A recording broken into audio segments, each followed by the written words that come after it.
Through the Looking Glass, by Lewis Carroll. Chapter 9. Queen Alice.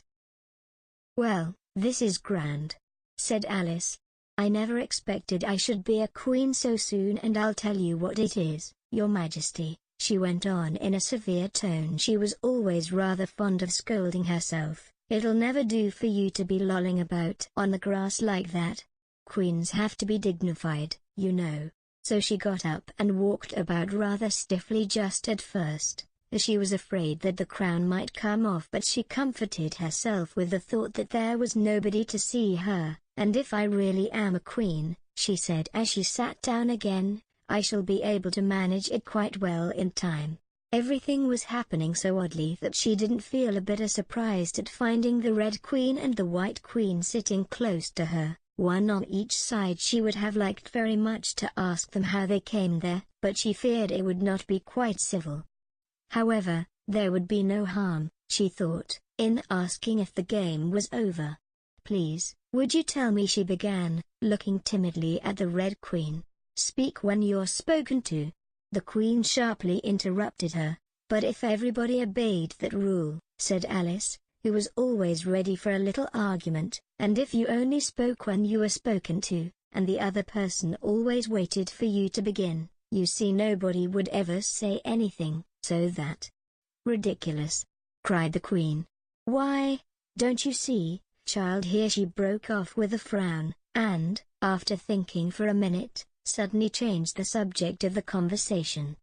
"What do you mean by if you really are a queen? What right have you to call yourself so? You can't be a queen, you know, till you've passed the proper examination.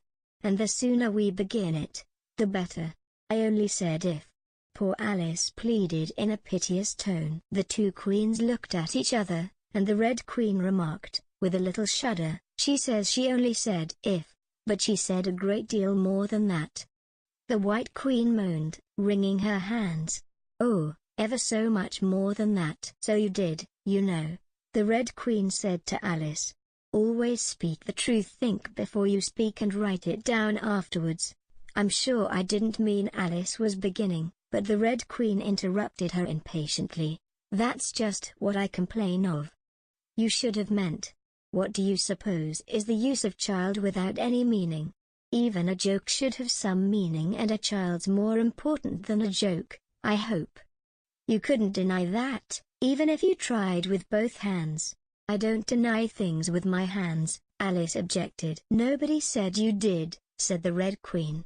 "I said you couldn't if you tried." "She's in that state of mind," said the White Queen, "that she wants to deny something, only she doesn't know what to deny. A nasty, vicious temper," the Red Queen remarked, and then there was an uncomfortable silence for a minute or two. The Red Queen broke the silence by saying to the White Queen, "I invite you to Alice's dinner party this afternoon." The White Queen smiled feebly, and said, "And I invite you." "I didn't know I was to have a party at all," said Alice, "but if there is to be one, I think I ought to invite the guests." "We gave you the opportunity of doing it," the Red Queen remarked, "but I dare say you've not had many lessons in manners yet." "Manners are not taught in lessons," said Alice. "Lessons teach you to do sums, and things of that sort." "And you do addition?" the White Queen asked. "What's 1 and 1 and 1 and 1 and 1 and 1 and 1 and 1 and 1 and 1?" "I don't know," said Alice. "I lost count." "She can't do addition," the Red Queen interrupted. "Can you do subtraction? Take 9 from 8. 9 from 8 I can't, you know," Alice replied very readily. "But she can't do subtraction," said the White Queen. "Can you do division? Divide a loaf by a knife." "What's the answer to that?" I suppose Alice was beginning, but the Red Queen answered for her. "Bread and butter, of course." "Try another subtraction sum. Take a bone from a dog. What remains?" Alice considered. "The bone wouldn't remain, of course. If I took it and the dog wouldn't remain, it would come to bite me, and I'm sure I shouldn't remain."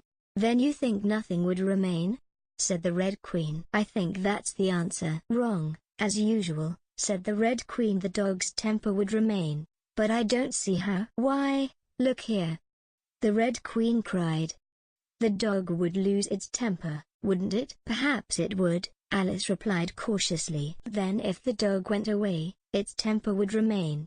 The Queen exclaimed triumphantly. Alice said, as gravely as she could, they might go different ways. But she couldn't help thinking to herself, what dreadful nonsense we are talking. She can't do sums a bit. The Queen said together, with great emphasis. Can you do sums? Alice said, turning suddenly on the White Queen, for she didn't like being found fault with so much. The Queen gasped and shut her eyes. I can do addition, if you give me time, but I can't do subtraction, under any circumstances. Of course you know your ABC? Said the Red Queen. To be sure I do, said Alice. So do I, the White Queen whispered. We'll often say it over together, dear. And I'll tell you a secret, I can read words of one letter. Isn't that grand? However, don't be discouraged. You'll come to it in time. Here the Red Queen began again. Can you answer useful questions? She said. How is bread made? I know that, Alice cried eagerly. You take some flour. Where do you pick the flour? The White Queen asked. In a garden, or in the hedges? Well, it isn't picked at all, Alice explained. It's ground. How many acres of ground?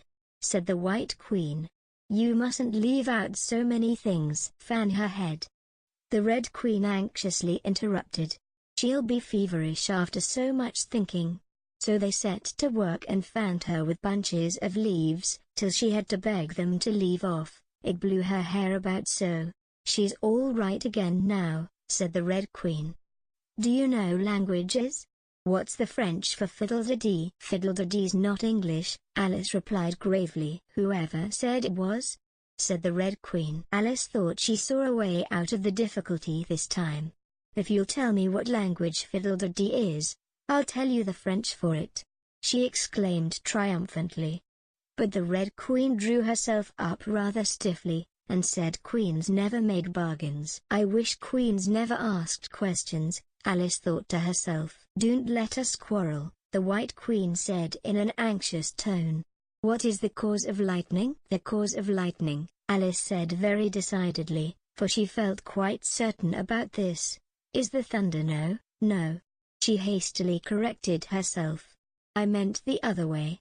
It's too late to correct it, said the Red Queen. When you've once said a thing, that fixes it, and you must take the consequences. Which reminds me, the White Queen said, looking down and nervously clasping and unclasping her hands. We had such a thunderstorm last Tuesday. I mean one of the last set of Tuesdays, you know. Alice was puzzled. In our country, she remarked, there's only one day at a time. The Red Queen said, that's a poor thin way of doing things. Now here, we mostly have days and nights 2 or 3 at a time, and sometimes in the winter we take as many as 5 nights together for warmth, you know. Are 5 nights warmer than 1 night, then? Alice ventured to ask. 5 times as warm, of course, but they should be 5 times as cold, by the same rule. Just so, cried the Red Queen. 5 times as warm, and 5 times as cold, just as I'm 5 times as rich as you are, and 5 times as clever. Alice sighed and gave it up. It's exactly like a riddle with no answer, she thought. Humpty Dumpty saw it too, the White Queen went on in a low voice, more as if she were talking to herself. He came to the door with a corkscrew in his hand. What did he want? Said the Red Queen. He said he would come in, the White Queen went on, because he was looking for a hippopotamus. Now, as it happened, there wasn't such a thing in the house that morning. Is there generally? Alice asked in an astonished tone. Well, only on Thursdays, said the Queen. I know what he came for, said Alice. He wanted to punish the fish, because. Here the White Queen began again. It was such a thunderstorm, you can't think. She never could, you know, said the Red Queen. And part of the roof came off, and ever so much thunder got in, and it went rolling round the room in great lumps and knocking over the tables and things till I was so frightened I couldn't remember my own name. Alice thought to herself, I never should try to remember my name in the middle of an accident. Where would be the use of it? But she did not say this aloud, for fear of hurting the poor queen's feeling. Your Majesty must excuse her, the Red Queen said to Alice, taking one of the White Queen's hands in her own, and gently stroking it. She means well, but she can't help saying foolish things, as a general rule. The White Queen looked timidly at Alice, who felt she ought to say something kind, but really couldn't think of anything at the moment. She never was really well brought up, the Red Queen went on, but it's amazing how good-tempered she is. Pat her on the head, and see how pleased she'll be. But this was more than Alice had courage to do. A little kindness and putting her hair in papers would do wonders with her. The White Queen gave a deep sigh, and laid her head on Alice's shoulder. I am so sleepy, she moaned. She's tired, poor thing, said the Red Queen. Smooth her hair, lend her your nightcap and sing her a soothing lullaby. I haven't got a nightcap with me, said Alice, as she tried to obey the first direction, and I don't know any soothing lullabies. I must do it myself, then, said the Red Queen, and she began. Hush-a-bye, lady, in Alice's lap. Till the feast's ready, we've time for a nap. When the feast's over, we'll go to the ball. Red Queen, and White Queen, and Alice, and all. And now you know the words, she added, as she put her head down on Alice's other shoulder. Just sing it through to me. I'm getting sleepy, too. In another moment both queens were fast asleep, and snoring loud. What am I to do? Exclaimed Alice, looking about in great perplexity, as first one round head, and then the other, rolled down from her shoulder, and lay like a heavy lump in her lap. I don't think it ever happened before, that anyone had to take care of two queens asleep at once. No, not in all the history of England it couldn't, you know, because there never was more than one queen at a time. Do wake up, you heavy things, she went on in an impatient tone, but there was no answer but a gentle snoring. The snoring got more distinct every minute, and sounded more like a tune. At last she could even make out the words, and she listened so eagerly that, when the two great heads vanished from her lap, she hardly missed them. She was standing before an arched doorway over which were the words Queen Alice in large letters, and on each side of the arch there was a bell handle. One was marked Visitor's Bell, and the other Servant's Bell. I'll wait till the song's over, thought Alice, and then I'll ring the which bell must I ring? She went on, very much puzzled by the names. I'm not a visitor, and I'm not a servant. There ought to be one marked Queen, you know. Just then the door opened a little way, and a creature with a long beak put its head out for a moment and said no admittance till the week after next, and shut the door again with a bang. Alice knocked and rang in vain for a long time, but at last, a very old frog, who was sitting under a tree, got up and hobbled slowly towards her. He was dressed in bright yellow, and had enormous boots on. What is it, now? The frog said in a deep hoarse whisper. Alice turned round, ready to find fault with anybody. Where's the servant whose business it is to answer the door? She began angrily. Which door? Said the frog. Alice almost stamped with irritation at the slow drawl in which he spoke. This door, of course. The frog looked at the door with his large dull eyes for a minute, then he went nearer and rubbed it with his thumb, as if he were trying whether the paint would come off. Then he looked at Alice. To answer the door? He said. What's it been asking of? He was so hoarse that Alice could scarcely hear him. I don't know what you mean, she said. I talks English, doesn't I? The frog went on. Or are you deaf? What did it ask you? Nothing, Alice said impatiently. I've been knocking at it. Shouldn't do that, the frog muttered. Vexes it, you know. Then he went up and gave the door a kick with one of his great feet. You let it alone, he panted out, as he hobbled back to his tree, and it'll let you alone, you know. At this moment the door was flung open, and a shrill voice was heard singing. To the looking-glass world it was Alice that said, I've a scepter in hand, I've a crown on my head, let the looking-glass creatures, whatever they be, come and dine with the Red Queen. the White Queen, and me." And hundreds of voices joined in the chorus. "Then fill up the glasses as quick as you can, and sprinkle the table with buttons and bran. Put cats in the coffee, and mice in the tea, and welcome Queen Alice with 30 times 3. Then followed a confused noise of cheering, and Alice thought to herself, 30 times 3 makes 90. I wonder if anyone's counting? In a minute there was silence again, and the same shrill voice sang another verse. "O looking glass creatures," quoth Alice, "draw near. 'Tis an honor to see me, a favor to hear.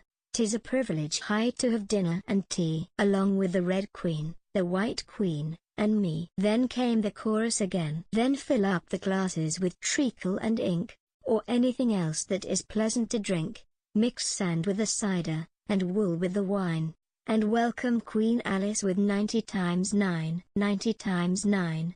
Alice repeated in despair. "Oh, that'll never be done. I'd better go in at once." And there was a dead silence the moment she appeared. Alice glanced nervously along the table, as she walked up the large hall, and noticed that there were about 50 guests. Of all kinds, some were animals, some birds, and there were even a few flowers among them. "I'm glad they've come without waiting to be asked," she thought. "I should never have known who were the right people to invite." There were 3 chairs at the head of the table. The Red and White Queens had already taken 2 of them, but the middle one was empty. Alice sat down in it, rather uncomfortable in the silence, and longing for someone to speak. At last the Red Queen began. "You've missed the soup and fish," she said. "Put on the joint." And the waiters set a leg of mutton before Alice, who looked at it rather anxiously, as she had never had to carve a joint before. "You look a little shy. Let me introduce you to that leg of mutton," said the Red Queen. "Alice Mutton, Mutton Alice." The leg of mutton got up in the dish and made a little bow to Alice, and Alice returned the bow, not knowing whether to be frightened or amused. "May I give you a slice?" she said, taking up the knife and fork, and looking from one queen to the other. "Certainly not," the Red Queen said, very decidedly. "It isn't etiquette to cut anyone you've been introduced to. Remove the joint." And the waiters carried it off, and brought a large plum pudding in its place. "I won't be introduced to the pudding, please," Alice said rather hastily, "or we shall get no dinner at all. May I give you some?" But the Red Queen looked sulky, and growled, "Pudding, Alice, Alice pudding. Remove the pudding." And the waiters took it away so quickly that Alice couldn't return its bow. However, she didn't see why the Red Queen should be the only one to give orders, so, as an experiment, she called out, "Waiter, bring back the pudding."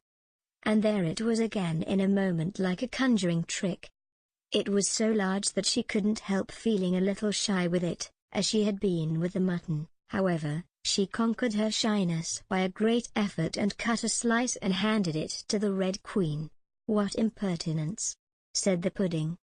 "I wonder how you'd like it, if I were to cut a slice out of you, you creature." It spoke in a thick, suety sort of voice, and Alice hadn't a word to say in reply. She could only sit and look at it and gasp. "Make a remark," said the Red Queen. "It's ridiculous to leave all the conversation to the pudding.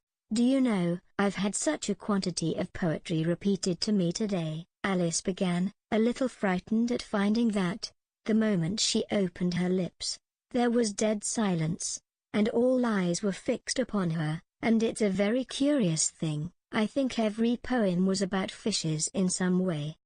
Do you know why they're so fond of fishes, all about here?" She spoke to the Red Queen, whose answer was a little wide of the mark. "As to fishes," she said, very slowly and solemnly, putting her mouth close to Alice's ear, "Her White Majesty knows a lovely riddle all in poetry all about fishes. Shall she repeat it?" "Her Red Majesty is very kind to mention it," the White Queen murmured into Alice's other ear, in a voice like the cooing of a pigeon. "It would be such a treat." "May I?" "Please do," Alice said very politely. The White Queen laughed with delight, and stroked Alice's cheek. Then she began. "First, the fish must be caught. That is easy. A baby, I think, could have caught it. Next, The fish must be bought. That is easy. A penny, I think, would have bought it. Now cook me the fish. That is easy, and will not take more than a minute. Let it lie in a dish. That is easy, because it already is in it. Bring it here. Let me sup. It is easy to set such a dish on the table. Take the dish cover up. Ah!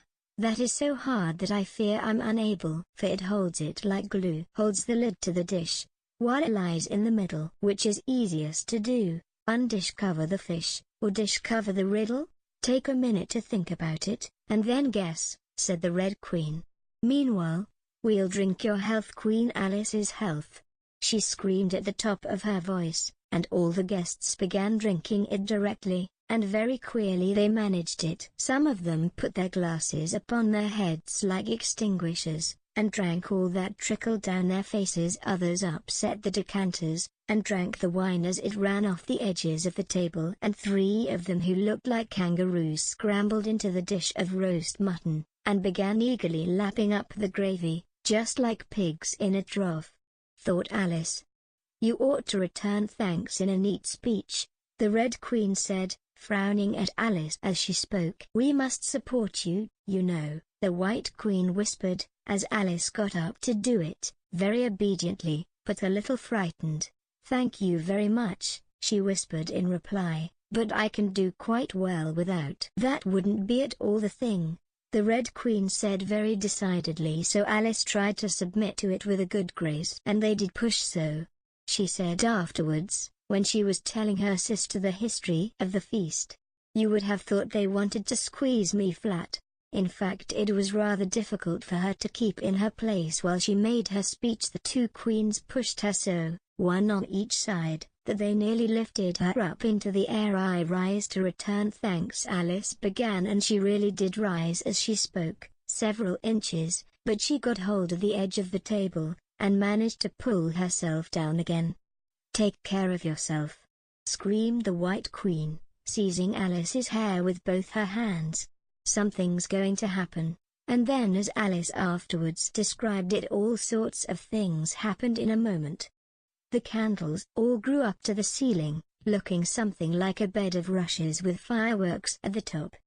As to the bottles, they each took a pair of plates, which they hastily fitted on as wings, and so, with forks for legs, went fluttering about in all directions, and very like birds they look, Alice thought to herself, as well as she could in the dreadful confusion that was beginning. At this moment she heard a hoarse laugh at her side, and turned to see what was the matter with the White Queen, but, instead of the Queen, there was the leg of mutton sitting in the chair. Here I am, cried a voice from the soup tureen, and Alice turned again, just in time to see the Queen's broad good-natured face grinning at her for a moment over the edge of the tureen, before she disappeared into the soup. There was not a moment to be lost. Already several of the guests were lying down in the dishes, and the soup ladle was walking up the table towards Alice's chair, and beckoning to her impatiently to get out of its way. I can't stand this any longer, she cried as she jumped up and seized the tablecloth with both hands. One good pull, and plates, dishes, guests, and candles came crashing down together in a heap on the floor. And as for you, she went on, turning fiercely upon the Red Queen, whom she considered as the cause of all the mischief. But the Queen was no longer at her side. She had suddenly dwindled down to the size of a little doll, and was now on the table, merrily running round and round after her own shawl, which was trailing behind her. At any other time, Alice would have felt surprised at this, but she was far too much excited to be surprised at anything now. As for you, she repeated, catching hold of the little creature in the very act of jumping over a bottle which had just lighted upon the table, I'll shake you into a kitten, that I will.